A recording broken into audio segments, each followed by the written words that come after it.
Sunday fun day, and the girls are all together in studio here in Bristol ahead of the snowstorm that's about to attack the East Coast once again. Immediate panic. Yeah, immediate panic. We literally might be stuck in studio for the foreseeable future, but thankfully we're all together.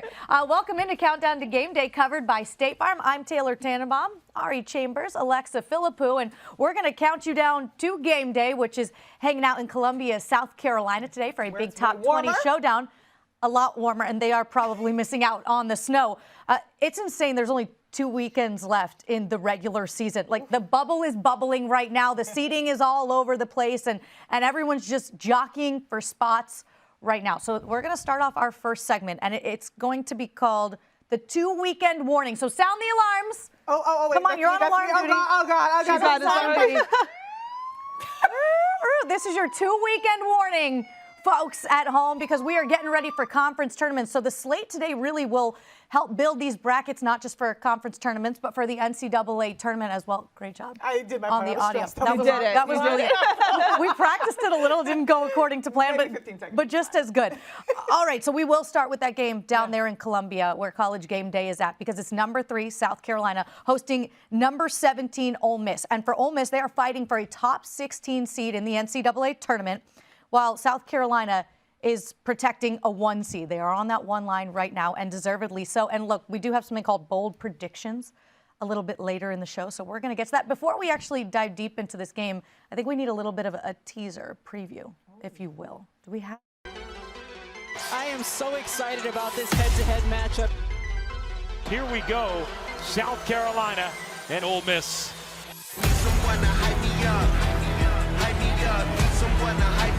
Tessa Johnson.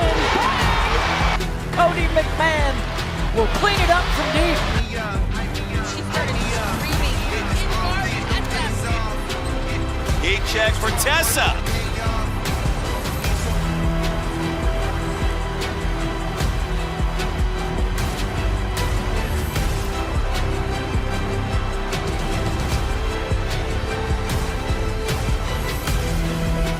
Hype me up, baby. Hype me up. For Ole Miss, look, they're coming off of a really tough loss to LSU. And for South Carolina, they've won 7 straight. They're nearly unbeatable at home in conference play. They've won 54 straight. What are you thinking and feeling about this matchup here today? So first, when I look at these two teams, Taylor, I look at 2 excellent programs led by excellent coaches, right? And they're both high energy in a way where they can captivate the audience, though they're both made for big moments. They have long runs in the NCAA tournament. However, Coach Yo said after last game that she was worried about her team's sustained energy. So when it comes into this game today, I'm wondering how Ole Miss can sustain their energy for 40 minutes straight against a South Carolina team that is known to be ether against its opponents. South Carolina is that sneaky strong team. You have general knowledge about how they deliver on the court night after night, because you don't have that type of excellence if you can't deliver. But it's kind of quiet, right? And they create that separation in the second half. And what Ole Miss needs to worry about is to not have a repeat of what they did to LSU, or how they fell to LSU in the fourth quarter. They were completely scoreless. And so I'm wondering how they're going to be able to sustain. Yeah, that was a tough fourth quarter to watch from Ole Miss. They weren't able to hit anything from the field, just had a little bit of success in their free throw line. But, South Carolina, you have to be playing your best basketball to meet them, especially with the way, some of their guards are playing right now. I mean, Tessa Johnson's been so fun to watch this season. Raven Johnson was a little under the weather the last game, but when she's healthy, she's been such a joy to watch this season. Really been impressed with her growth in this last year for her at South Carolina. But yeah, Ole Miss, they haven't beaten South Carolina since 2010. Which so is crazy. Quite some time to try and get this upset. But you know what Ole Miss has, though, this season that they didn't have last season? Do is Cody McMahon. So when I'm looking at Cody, I look at a player who's been able to go to Ole Miss and reinvent herself, right? She's putting up career numbers. She's in a program that she's very comfortable with being in, with a coach she trusts. Obviously, they need a little bit more depth in order to face off against South Carolina. But when I'm looking at Cody, she's made for the moment. She's a made-for-the-moment player. She's going to be a great March player. But tonight, she needs to focus on getting her teammates involved as well. I agree. Because it can't just be the Cody show. It can't just all be on Cody McMahon. And I'm so excited because this is box office. Her and Joyce Edwards on the other side, and that's what you're going to be eyeing, but it's who else steps up around those two dominant players. And in my opinion, it's kind of what you guys just said. Ole Miss has to muck up this game a little bit and make it difficult for South Carolina and take it into the fourth quarter where it can be anybody's ball game. But I guess a big question you can pose in this one is, who can guard Tessa? Oh. Kim Mulkey's probably still trying to figure that out, right? That's something that Ole Miss gives people nightmares, okay? That's something Ole Miss is going to have to try to figure out today. But a big opportunity ahead for the Rebs as they try to get another ranked win under their belt, and as I alluded to, lock up a top 16 seed in the NCAA tournament. And a perfect way for us to segue to the next SEC game that we're going to talk about is talking about Ole Miss. And the last time they picked up a win was against a ranked Tennessee team, and the Rebs beat the Vols. In postgame, there was a bit of an awkward handshake at the end of it. Just a tad off. So we're going to relive that between Kim Caldwell on the Tennessee side and Coach Yo on the Ole Miss side. Here's Not Coach the slow-mo. on the action postgame. I love the laugh, though. A lot of emotions tonight between both teams. Kind of a brief handshake there at the end of the game. Just curious if your thoughts on that. Yeah, I think she probably was just really ready to go, you know, because I like Kim. So, and sometimes I don't ever take stuff like that personally because the emotions, we're competitive, you know, and she's at Tennessee and that's a lot of history behind that place. And so maybe she was in a rush, or maybe she was upset, and I respect both of them. When it comes to sports like that, I don't really put too much energy into. Me neither. I mean, just sometimes it gets heated. Sometimes you just don't even know. Sometimes you just want to walk past your opponent. It doesn't have to be all cute and unicorns and rainbows and ponies all the time.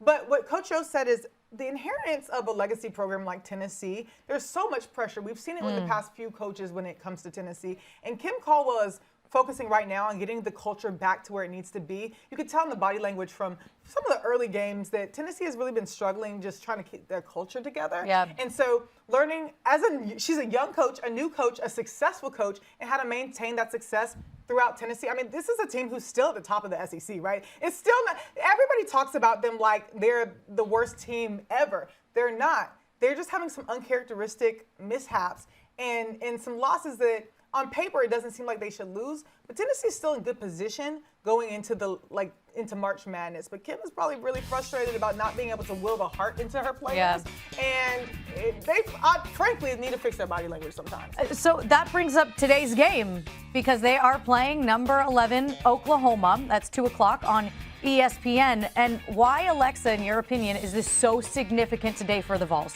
For so many reasons. Yeah, well, Tennessee, they've lost 6 of their last 8 games. That is not what you want to have happen as you're getting closer to March. They also have 2 other ranked opponents coming up after this, right? They're going to be back on the road against LSU after this, then Vanderbilt to finish the season. So you just need to build some momentum and build some semblance of consistency, especially when it comes to this Tennessee squad. Defensively, we haven't seen them back to their identity with when that press is really stifling and really able to turn over opponents. So I think Kim Caldwell, she needs this group to not just have that fight that we've talked about for the last few weeks that she was disappointed on, but that has to also translate into some ideally wins, but also some closer games against a really tough Oklahoma squad. I agree with the cleaning up the defense because they do run full court press. And then when you have a quick team like Oklahoma, you're going to have to figure out how to pick up, especially like guards like Ari Chambers, who's just running the floor. So just making sure that they stay tight on that. You're looking at a 3-game win streak versus a 3-game lose streak. And a Janiah Barker who has something's going on. So she won't be playing. You have to capitalize on getting a good full team effort and stopping your opponent, especially when they're on a high like this. Yeah. Janiah Barker is out for today's game for Tennessee. She's their second leading scorer. She also leads the team in rebounds. She's second on the team in blocks. It's a big loss for them. And that's a massive loss because Oklahoma comes in, they're second in D1 with 17 second chance points per game. They're great in the paint. They're 6th in Division I, averaging 43.4 points per game. You're going to miss the presence of Janiah Barker if you're Tennessee. So this got to be a total team effort. Z Spearman certainly has to step up in a game like this, but it has to be the Vols team that comes together. Oh, and she's the energy player too, so yes. But also, you have Reagan Beers and Aaliyah Chavez. That's what I mean. Like, it's crazy. That Oklahoma team can put up a lot of points. That's a double-double machine and a high-scoring freshman. It's just, Yeah. So this is a game to keep an eye on because these two teams, it feels like, are in very different headspaces at the very least. So a win for the Vols would go a long way, not just because of what's on paper and in bracketology, but internally within the program. They have to. It doesn't get easier. Well. They got Vanderbilt and LSU. Right. It doesn't get any easier. SEC, man. SEC It's crazy this year. Then Size and let's transition to the ACC because we do have some big matchups on deck today. They're not necessarily ranked showdowns, but opportunities for some bubblicious teams in the league to make a bit of a statement. So Virginia right now is one of the last 4 in per Charlie Cream and his bracketology. They're 2-5 in quad 1 games this season. A big chance this afternoon to bolster their resume on the road at number 8 Louisville. If the Hoos are going to pull off an upset like this, their star guard, Kimora Johnson. If you have not been paying attention to the Cavaliers, it is time to now pay attention to Kimora Johnson. She is a Charlottesville native, averages 19 points per game. She's the second leading scorer in the Atlantic Coast Conference. And she did join the ACC Network basketball podcast earlier this week with Kelly Gramlich and Debbie Antonelli to talk about what it means to wear Virginia on her chest. What does it mean to you, because you've mentioned the front of the jersey, to rep the jersey knowing the lineage and the history of Virginia women's basketball? It's hard to put into words what it means. Like Kelly said, I wasn't really sure if I was going to come to Virginia, but it's been probably the best decision that I've made in my journey so far. And before that Notre Dame game, the day before was actually like our alumni day, and they came back to practice and they spoke to us, and you know, that message that they relayed to us really hit us hard. And so going in the Notre Dame game, we were like, we got to do it. Like, we got to do it, you know. And I think, you know, one of the things that they said was when they were pointing up at their banners in the gym, they're like, you know, that's not one of ours. That's all of ours. Like, Debbie Ryan said the same thing when she pointed up at her banner. She's like, that's our banner. And so, you know, just playing for this university, it's really special, and I don't take it lightly. And I think, you know, everybody understands what it means to play for Virginia. And so I think finishing the season, we've kind of just got to put that out there and just let everybody know who Virginia is. Look, I'm a Kimora Johnson stan. I love her game, but I also love her loyalty to her hometown team and Coach Mox there in Charlottesville. It's been really special to watch. And look, they are on the outside looking in of the NCAA tournament right now, at least on the bubble. Last 4 in, so they're on the right side, but they're just hanging on by a thread. If they beat number 8 Louisville on the road, that would really cement them in terms of the NCAA tournament. Yeah, I mean, you have to put a lot of credit to Coach Moxley. She's been able to help this Virginia team get back to relevance. They could have more than 10 ACC victories for the first time since the 1999-2000 season.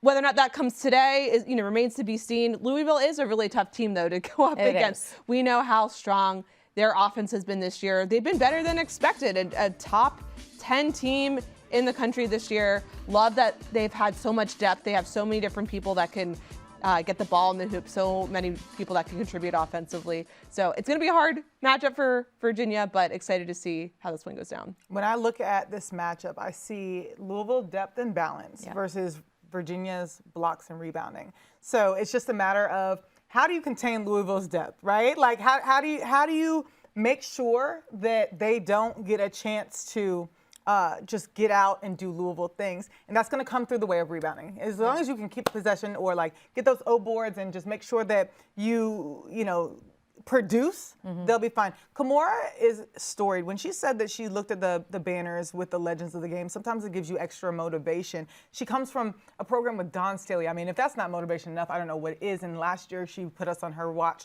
with getting the triple-double the first time since Dawn Staley. So just knowing that you're playing for something bigger than yourself and making a historic season the way they have this season, have the chance to prove yourself as a who and a hometown hero, that's even more chance to like show up in big moments like a Louisville team. Yeah, UVA hasn't made the NCAA tournament since 2018. And for Louisville, they are a top 10 team in the country, and they are in position to lock up a 2 seed in the NCAA tournament, which would mean they host the first 2 rounds of the tourney there in the Derby City. So keep an eye on that. Gotta value your possessions today if you're UVA against this Louisville team who doesn't have a single player that averages more than 12 points per game. And there's that. Which is crazy. Total team effort. All right, to the Big Ten we go. You have number 6 Michigan taking on number 13 Iowa. Are we going to start with SC Ohio State? We're going to start with SC Ohio State first. Ohio State is trying to stay as a top 16 seed right now. In terms of the Big Ten tournament, they're knocking on the door of a double bye. So more wins you stack, and this is a pivotal one for them because SC is behind them in the standings. That means they could creep a little bit higher. This is a game that they can't afford to lose today. They still have Michigan left. They still have Michigan State left, so plenty of chances. But Southern Cal has really found a rhythm here as of late, so you cannot overlook the Trojans if you are the Buckeyes today. Yeah, I mean, 6 consecutive wins for USC. I know they also had a slight injury scare when it came to Jazzy Davidson the last game. I think that was just cramps, so she should be good to go. She's been so phenomenal for them, leading the Trojans in every statistical category. But this is a really important game for Ohio State because they're coming off their first back-to-back losses this season. They lost to Maryland and then also Minnesota, who just entered the rankings, so not a horrible loss. But again, you want to be playing your best basketball as we get into this end of February stretch, looking ahead to March.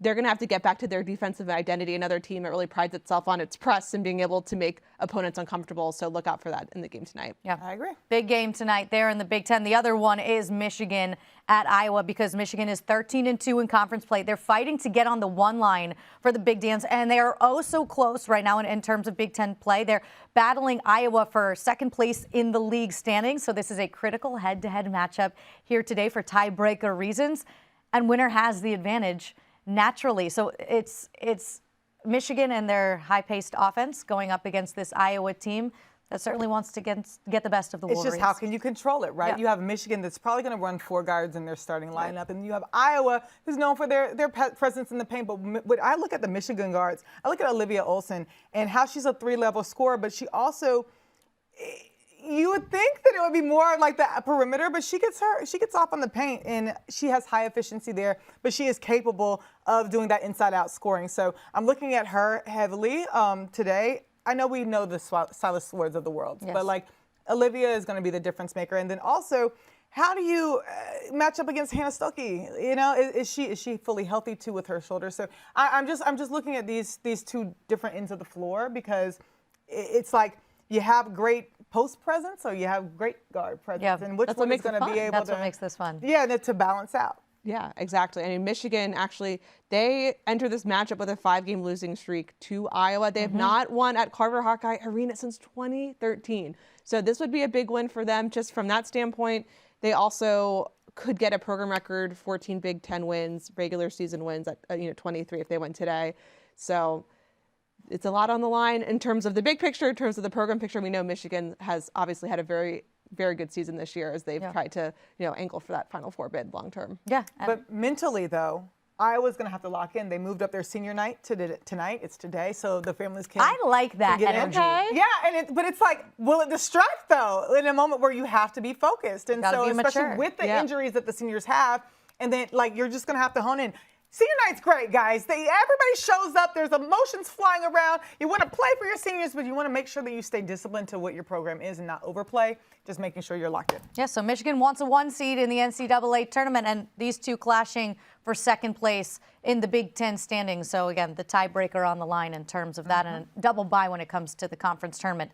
To the Big 12, this is our last matchup we'll touch on here. It is Iowa State at number 12, TCU. TCU is in first right now in the Big 12 standings, so they are vying for a regular season title, aiming for a top 16 national seed in the NCAA tournament. Meanwhile, here comes Iowa State, who is 7-1 in their last 8 games, and some captivating players on the floor today on both sides for Iowa State and TCU. I see the 2 most efficient Big 12 offenses, but also when you look in individually with these teams, TCU's defense has limited opponents to 50 points or less in 13 games and leads college basketball in field goal percentage defense. So they have stifling defense with the top offense. That's really hard to match up with, especially when you're looking at Iowa State team that does have a big 3 in Addie Brown, Audie Crooks, and Jada Williams. But then you look at the TCU side where they have big names as well with Olivia Miles. But how do you contain a TCU team that is just so good on both sides of the floor? Well, I'm definitely keeping my eye on Addie Brown. We know that she is so important to the Cyclones team. She missed those 11 games. This was her first game back this past week since January 4th, and you could tell how much they missed her. And so for her to be back in the offense, she's able to do so much on the floor.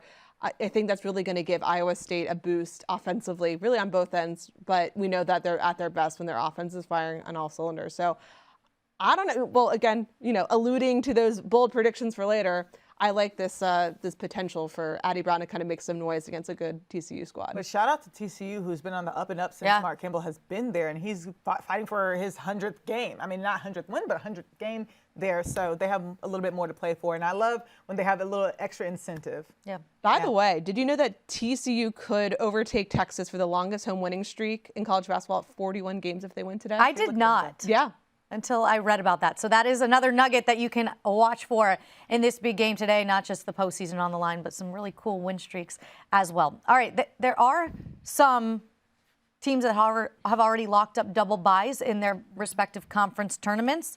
We have Duke, Louisville, UCLA, and South Carolina. And we do have highlights of all of these teams who have had incredible seasons thus far.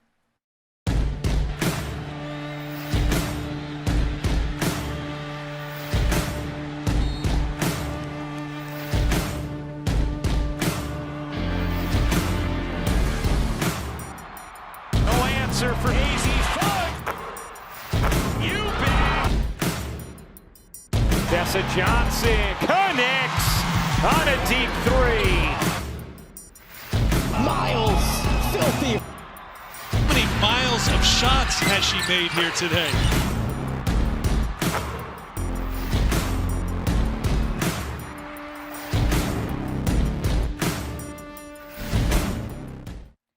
All right, so some of these teams are trying to lock up, as I've noted, double byes in their conference tournaments, and we do have some teams that have already done that, and some teams that can do that today. TCU and Texas can clinch double byes with wins today, but Duke, as I noted in the ACC, has already done it. So has Louisville, as we talked about that Virginia team going into Louisville today.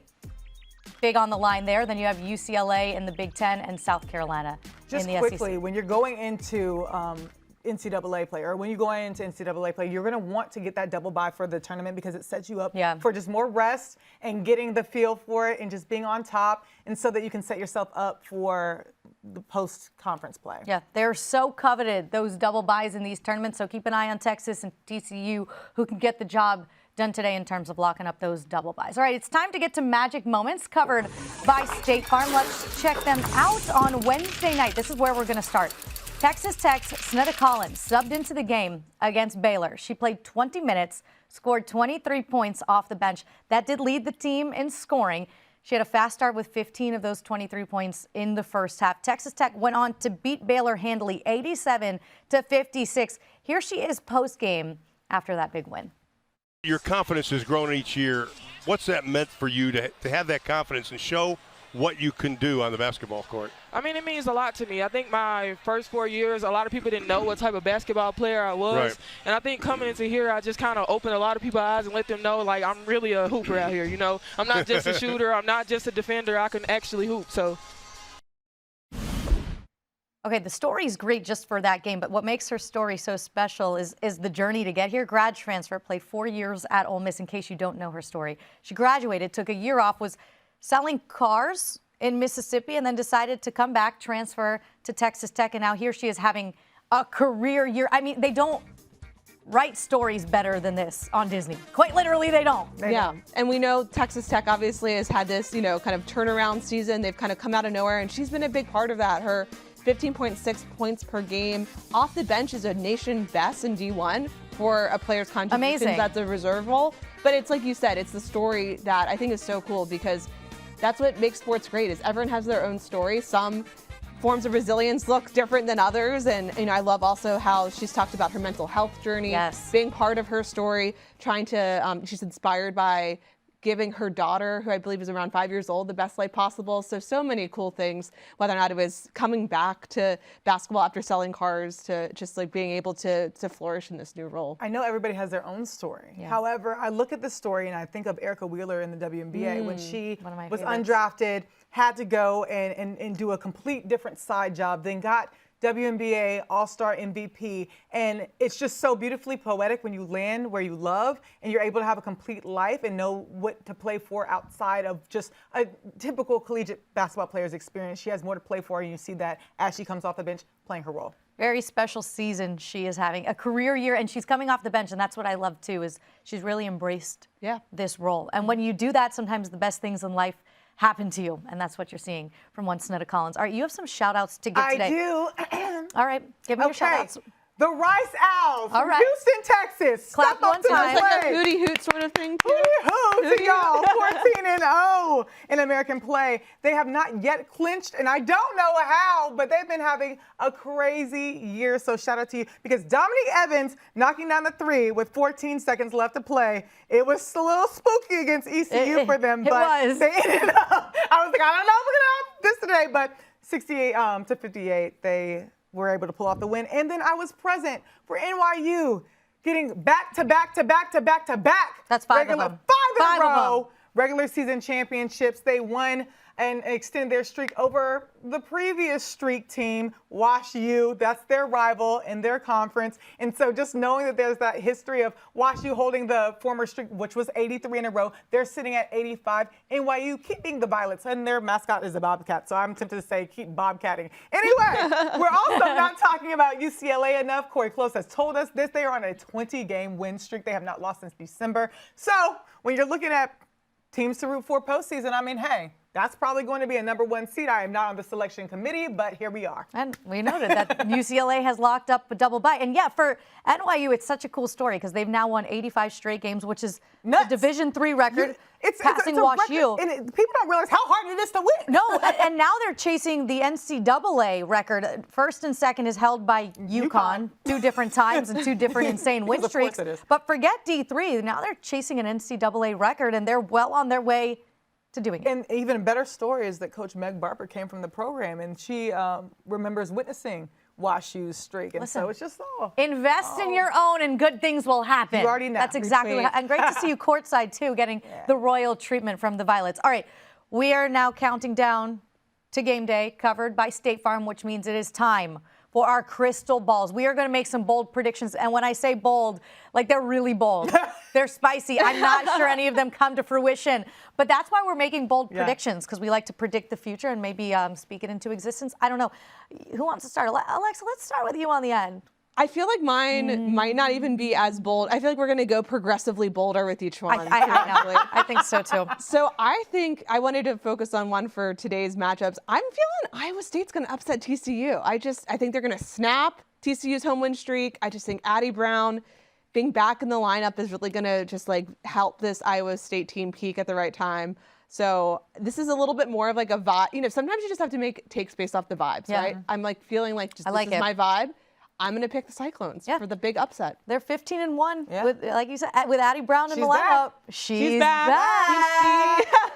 Also, we've seen like TCU struggle against unranked teams at times. Like they've been a little inconsistent in that regard. So I wouldn't be shocked if we see another unranked upset. I like in Big 12. All right, go bold, Ari. Well, earlier we heard from Kimora Johnson, and she was talking about why she picked Virginia, but. Adding to the conversation from that moment, she was saying how in the ACC, it could be anybody's game any day. And so I'm looking at the ACC tournament where they're still figuring out the whole double bye of it all versus bye. But Syracuse is on a tear, and honestly, Virginia's pretty, you never know. So I think that as comfortably as Duke is sitting in regular season and Louisville is sitting up top as well, they could have an upset by maybe a Syracuse. You never know. I love it. Dominique has been balling out. I don't hate it when she's healthy. I love that Syracuse has had some great wins. I have Syracuse maybe upsetting at the ACC tournament. Coach Jack has done an incredible job in Central New York. You want to talk about investing in a program, and one of the best freshmen in the country that nobody's talking about is Uche Izoje. And there's that. Playing for the Orange. I know, it's going to be a fun tournament in Duluth. All right, mine is probably the boldest of statements because it is very rare that anybody goes to Columbia and knocks off South Carolina in their house in conference play. They have won 54 straight at home against SEC opponents. But I'm going to say today is the day that Ole Miss enters that building with College Game Day in town and takes down the Gamecocks. They have lost 20 straight to the Gamecocks. Coach Yo has never been able to beat in South Carolina in her time in Oxford. I think today could be the day. South Carolina has locked up a lot already. And that's not to say Dawn Staley will always have her team ready. These women are always ready for the moment. But Ole Miss still has some things to play for. Well, you know what? I mean, that's Kamora Johnson right there with Virginia. But Virginia has been balling. But I want to go back to Coach Joe real quick. Yeah, please. We saw the video of her dancing with Christine, and then the pictures with Chanae and Andrea. So she's They're feeling good. She's feeling good. So, hey, who knows? ESPN Analytics does not agree with my potential upset. They give South Carolina a 93% chance to win this game. So you're going with the 7. You wanted the stomach ulcer spiciness, and I love that for us. I'm saying there's a chance. Guys, there's an alarm going off in here somewhere. That is my bad. And that means that it's like almost time. It's time. It's time to go. We started the show with a siren. We're going to end it with Alexa's alarm that is going off because it is time for College Game Day in Columbia. Thanks for joining Alexa, Ari, and I on Countdown to Game Day, covered by State Farm. We will see you next week. Enjoy this Top 20 Showdown.